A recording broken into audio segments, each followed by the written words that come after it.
BFM Business, Happy Boulot, le MAG. L'entretien DRH. Le sujet de la semaine, c'est le management totalitaire. Oui, c'est ces mots-là qu'on va utiliser avec mon invité, c'est Violaine Descourrières. Bonjour Violaine. Bonjour Lorraine. Vous êtes l'auteur de ce livre que je vous montre pour ceux qui nous suivent à la télé. C'est le management totalitaire aux éditions Albin Michel. Avec vous, on plonge dans l'entreprise. Pas la plus belle phase de l'entreprise, on va le dire.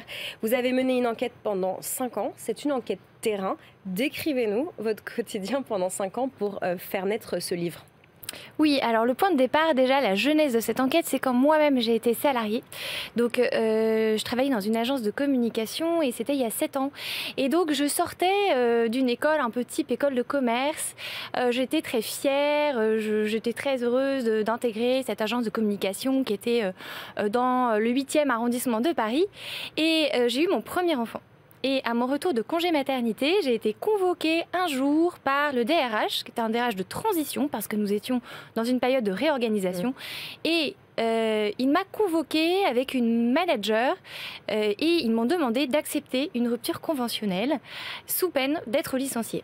Et dans leurs arguments, il y avait des choses qui étaient fausses. C'est-à-dire, ils me disaient, mais les personnes disent que tu travailles mal, mais c'était des personnes que je ne connaissais pas.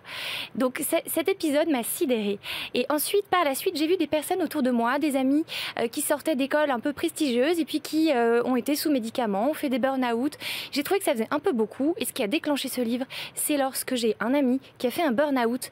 Et lorsque sa femme a appelé son manager pour savoir pourquoi il l'avait harcelé, ce manager a répondu, c'était le process.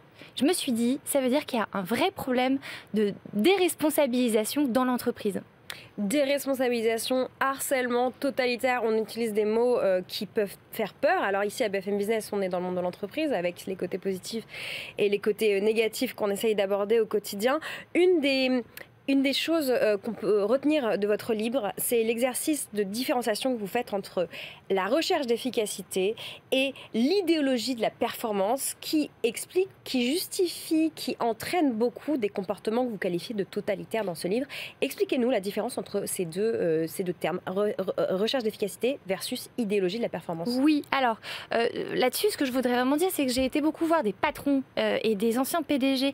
Et surtout, ce qui m'a étonnée, c'est qu'ils ont vraiment souligné le mot totalitaire. Donc pour eux, en l'espace de 30 ans, on a vraiment eu un basculement vers une dérive, qui est justement que jusqu'à présent, on était dans une recherche d'efficacité qui est bonne, qui est importante, mais qui était une recherche sur le long terme. Et c'était une stratégie. C'était quoi le long terme ? Eh bien, c'était sur... Alors, on avait l'horizon à plusieurs années, on avait l'horizon à l'année prochaine, et puis on avait l'horizon pour les 6 mois prochains, vous voyez ? Donc là, c'était une recherche d'efficacité, mais qui était saine, qui permettait en fait de déployer l'entreprise. Et en l'espace de 30 ans, des PDG comme Henri Prouglio, donc ancien PDG d'EDF et Veolia, ou Henri Lachmann, ancien PDG de Schneider Electric, me racontent comment l'étau financier s'est resserré et comment leur vision s'est brouillée. C'est-à-dire qu'en fait, ils n'ont maintenant une vision que trimestrielle. Henri Lachmann, qui est quand même une personnalité incontournable, ancienne personnalité du monde des affaires, me dit: les actionnaires d'aujourd'hui sont des terroristes, ce sont des spéculateurs et la responsabilité du PDG est de ne pas se laisser terroriser. Ces mots sont forts. Donc l'efficacité, c'est les compétences. Et l'idéologie de la performance, c'est le comportement. C'est lorsqu'on demande aux salariés, pour tenir cette pression, de ne pas seulement être compétent, mais également d'adopter un comportement qui englobe tous les aspects de sa vie, c'est-à-dire à la fois d'aller faire du sport, d'avoir du développement personnel, d'avoir un quotient émotionnel qui soit élevé. C'est vraiment tous ces plans qui font que l'entreprise devient totalisante. Vous parlez de la sélection par le comportement. Je trouve ce concept tout à fait éclairant. On sélectionne les salariés à l'intérieur du cadre de l'entreprise, à l'intérieur du cadre professionnel, dans le B2B, par leur comportement global. Alors, c'est la période des entretiens annuels dans beaucoup d'entreprises. Vous parlez aussi de pratiques d'évaluation totalitaire. Donnez-nous quelques exemples de pratiques d'évaluation qui sont très questionnables, que vous avez pu observer au long cours dans cette enquête. Oui, alors donc j'ai vraiment été interviewé tout le monde, hein, des inspecteurs du travail, des managers, des membres de COMEX. Donc je vais vous citer le membre d'un COMEX qui me disait, mais en fait, jusqu'à pas si longtemps, on licenciait quelqu'un quand on avait tout essayé. Aujourd'hui, on licencie systématiquement à la suite des revues de performance. Et donc c'est cette phrase que je trouve assez intéressante et que j'ai entendue de multiples reprises. Donc ces méthodes contestables, alors il y en a plusieurs. Donc dans des PME, c'est une méthode un peu artisanale. Je l'appelle balance scorecard, c'est le mot anglais, donc ça veut dire qu'on va demander aux salariés toutes les semaines de lister ses réussites, mais aussi ses échecs et ses difficultés. Et lorsque le salarié est évincé, le manager ressortira les mails qu'il aura lui-même écrits avec ses échecs et ses difficultés. Alors après, dans les grandes entreprises, dans le CAC 40, on a une méthode qui s'appelle le ranking. Donc c'est un classement où les salariés sont classés en 3 catégories. Il y a les hauts potentiels, donc ceux qui sont très bons, les médians et les faibles contributeurs. Quasiment toutes les entreprises du CAC 40 font cette classification. Vous avez des entreprises qui le font plutôt bien, c'est-à-dire si la personne travaille vraiment bien, elle est bien notée, etc. Mais vous avez des entreprises en France, je pense notamment à l'entreprise Sanofi Aventis en 2017, qui vont faire des quotas. C'est-à-dire qu'ils vont décider en amont des quotas de mauvais contributeurs qui vont être ensuite évincés. Donc, et non pas formés ou augmentés ou aider à déployer leur potentiel. Exactement.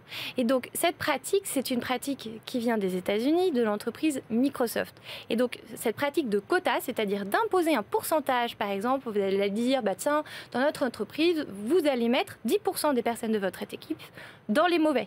Ce qui permet, en fait, d'adapter la masse salariale au chiffre d'affaires de l'entreprise.